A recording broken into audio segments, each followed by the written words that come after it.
hello YouTube friends. Nathan Lawrence, Good News Tree Service, Wilsonville, Oregon. And I am on my perpetual journey of discovery to investigate all the Japanese gardens that I can find. Yeah, everybody's very well aware, or most people, of the world famous Japanese gardens in Portland. We've made videos on them before and they are world class. But here in the town of Gresham, just east of Portland, in the city's main park, is a Japanese garden called Tsuru Island Japanese Garden. It was established in the early 1970s. I didn't even know this garden existed. It's only 3/4 of an acre in size, and it's in an island in Johnson Creek. So we're going to enter this Japanese garden right now. We're crossing over the bridge, a beautiful bridge that's definitely in the Japanese style. And there is Johnson Creek right there. It's surrounded by lots of weeds, but as we cross this bridge, we're stepping into a whole nother world, and you can begin to see some love and some really wonderful expertise in pruning and design has gone into this garden. We're looking at Japanese maples and some pines and some more lace leaf maple and some more Japanese maples, and some of the local plants that we see around here, azaleas and hostas and Pyrus japonicas, hinoki cypress, some ornamental grasses, nandinas. These are some of the same plants that I have in my own personal Japanese garden. So we're walking here, and this graveled path with stonework, a bench. Let's just kind of take a look around, pan around, so you get kind of the overview of this Japanese garden. Looks like a strolling garden, and let's see what it has to offer and investigate the pruning expertise that we see going on here and savor the rocks. Here's a kind of a dry stream bed as I enter this garden, and looks like it's a dry stream bed, but there is water is collected from the rain. I don't see any running water. There's a beautiful, very mature lace leaf maple. It's about 8 feet tall and about 12 feet wide. And here is a pine tree that's been pruned in a Japanese style. It hasn't been, this is now middle of June, latter part of June 2023, and this has not yet been pruned this year. Yeah, I see a little bit of pruning activity has gone on, so maybe they have, but anyway, looks like it could be thinned out a little bit more. But you know what? Each Japanese garden has its own style, its own flavor, and a lot of it has to do with the pruners, the aesthetic pruners, and how they visualize, how they view. Pruning is a science and an art, and the pruning that I do is probably a little different than the style of other people's pruning, and that's what makes the Japanese garden, each one, unique. So we respect, as long as it's done in a way that doesn't negatively impact the plant. There is, looks like a podocarpus, nicely pruned, reaching to the sky. Today is actually it's kind of a rainy, drizzly day, but it's actually a good day for filming. Got beautiful clouds up there, not a lot of harsh light.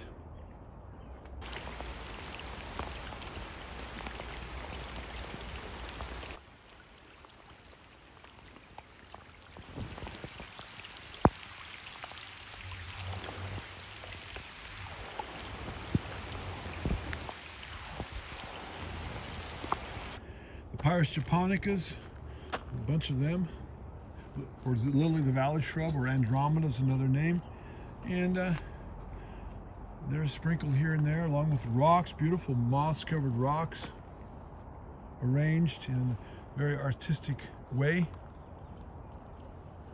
Cute little garden on this island here in the middle of a Johnson Creek. We walked down to Johnson Creek, and again, it's here on the south side of this Japanese garden, and you look down Johnson Creek and it's pretty wild and pretty native. But you step into the atmosphere of this Japanese garden and it takes on a whole new sense, a whole kind of like a little paradise in the middle of it all. Here is a type of willow tree, and honestly, I have never seen, looks like a, I don't know what this is. It's not a willow. It sure has a branching structure and a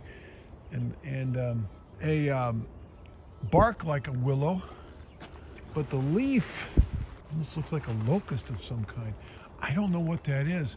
If I could break off a twig, which I'm not going to do, almost looks like a curly willow, corkscrew willow, but I don't know. But if I could break off a branch and I could smell or taste, that's what I do to identify trees sometimes. I'll smell them, smell the wood, and each tree has its own unique smell, and sometimes I'll even taste, and that will help me to identify. But I've never seen one of these. This is very interesting. Here we have a little, what we might be called a little Zen garden. It's been raked with some, what they call dry garden or Zen garden, representing kind of a seascape with some rock islands out there. So we're walking along again. This is like a strolling garden. Got some beautiful stepping stones, flagstones, and here's a lauristinus. There's a beautiful stone, Japanese stone lantern, and here's a continuation of the dry stream bed. Here's a magnolia. It desperately needs to be pruned. And here's a burning bush. Again, it needs to be pruned. And I've already pruned the burning bushes at my house. I have some. I've let them get tall, and I've thinned them out in a Japanese style. A Niwashi, not Niwashi, but Sukashi. Niwashi, that's another Japanese word that means something else, but Sukashi style. So yeah, all these plants need to be pruned out, and I suspect that the gardeners who maintain this will be doing so here pretty shortly. Here's a Nandina or heavenly bamboo, pruned like a little forest. You can see that's how I prune mine, Viburnum Davidii. Nice contrast between leaf textures. You've got a vine maple, the Viburnum Davidii, and you've got the Nandina domestica. And here is a blue atlas cedar. This is not a blue atlas. No, maybe it is. I don't know if it's a deodara or blue atlas. Anyway, some sort of a true cedrus. And they've got it pruned in a spreading fashion. They've knocked the top out of it, and they've got it so it spreads out. That works. Not exactly my cup of tea. There's a Niwaki-Sukashi nudecatensis, Alaska cedar or yellow cedar. Beautiful in the Japanese garden. I've got a few of those in mine. Very, very irregular and non-formal look. I love these trees. These are native to, well, you see them all the way up the panhandle of Alaska. That's why they're called Alaska cedar. They get quite large up there. And you also see them growing natively. This is probably the pendula virgin, Niwaki-Sukashi nudecatensis pendula, the weeping variety. But there are some that grow in this spine of the Cascade Mountains of Washington, Oregon. I don't know. I've seen some as far south as Mount Jefferson, the Jefferson Wilderness area, Jefferson Park. There's a whole, in the kind of the northeast end of the park, there's a whole forest of these things. And they're up at about the 6,000 foot level. So they grow low, and they also grow high in the alpine area of our mountains. So here is another pine tree, beautiful beautifully pruned, lovely. This is actually a very nice little garden. And here's a continuation of the dry stream bed. I don't think they have any running water in here. I haven't found any, but it works. And we're on a little bridge right now. And this stream bed kind of runs all the way, this dry stream bed, all the way through the whole park, through the middle of it, and comes out the other side.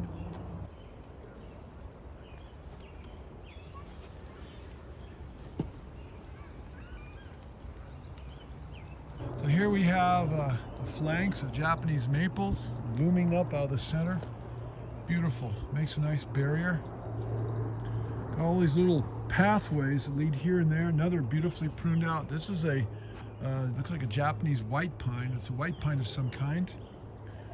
And really fine needles. I think that would be like a 5-needle pine. Beautiful rock with moss on it. Grass is growing along the edge of the ferns, growing along the edge of the dry stream bed. Here we have Virginia creeper. It's a ground cover, which is kind of an invasive species. But as long as it's in a contained area, it works. You even got some clover blooming here. A little patch of clover, which, you know, I don't mind things that we consider weeds. I don't mind weeds growing if they stay in the area where they're supposed to and they stay contained. You know, a weed is only something what somebody calls it. A weed in one area may be an ornamental exotic shrub in another area, you know, another region, another climate. And I'll let weeds go. If they serve my purpose, I'll let them go and I'll embrace them. Here's a holly tree that it really needs some attention. It's been pruned out, but it definitely needs a little shot of fertilizer. And here is a blue atlas cedar up against this screen. Got some camellias. They're done blooming. And there's a lion's tail Japanese maple. You don't see those too often. And right there, it's got a real fine leaf. We're looking at the dry stream bed from another angle. Here's the back side of that beautiful lace leaf maple we looked at earlier. And this is really a mignon, little petite, little Japanese garden, but it's got cute little walkways that lead to paths, or paths that lead to little benches where you can sit and meditate and enjoy the view. Beautiful view. We can sit down here on this bench and look through and see layer upon layer upon layer in kind of three-dimensional view from this vantage point.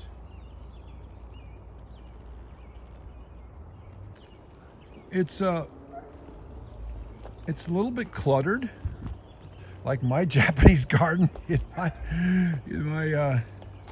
in my yard, but some are very open in Japan and some are kind of packed. So you know, there's no right or wrong way to do this. Some small space Japanese gardens are very open and very simplistic and very uncluttered. Others, like mine, I like plants, so mine's kind of a quasi-botanical garden. Here's a little bit of running water. Here's a variegated rhododendron of some kind. I don't see these too often. I just enjoy the sound of that running water.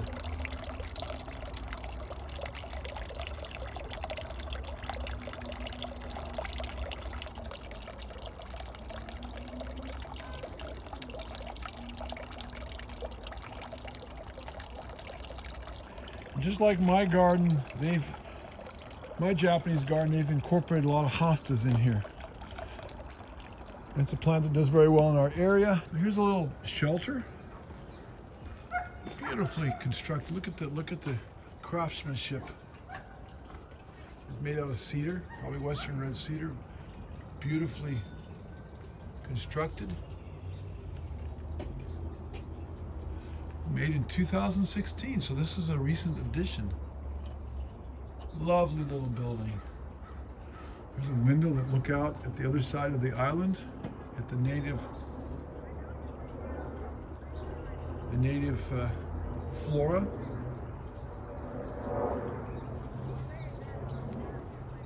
A little bench, and you can sit down and get a beautiful view of the park's maintenance building in the background. Red, it really stands out. But we'll try to ignore that and look at the beauty. Another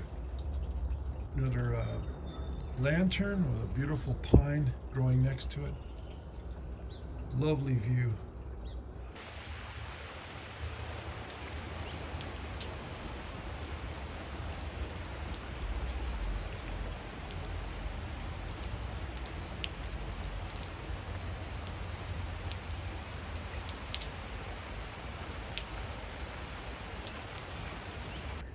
Another pine tree. These pine trees are not doing too well in here. They're really struggling. It's really sad. But you know, even the best well-maintained Japanese gardens, it's not always possible to keep all the plants happy.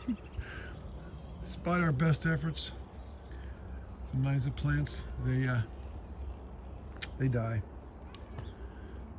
So that gives us an opportunity to take them out and to put something else in there.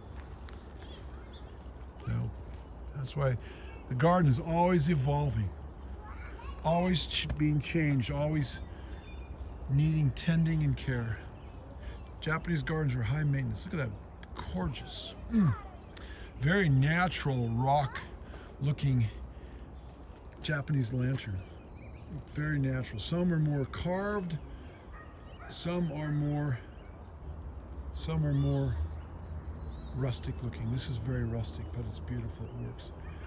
Gorgeous. Here's the white pine again. The 5-needle pine. I think it's 5 needles. And the iris are still blooming.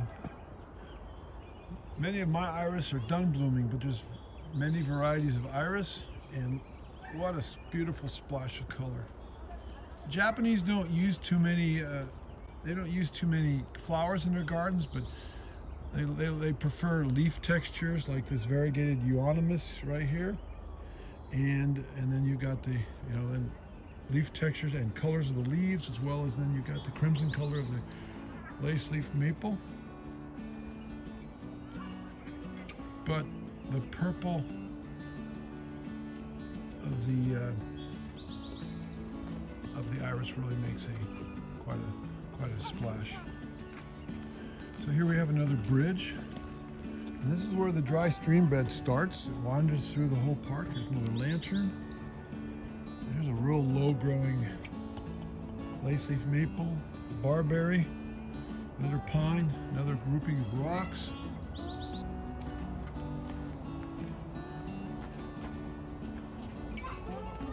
Here's some rocks that are shaped in the form of a turtle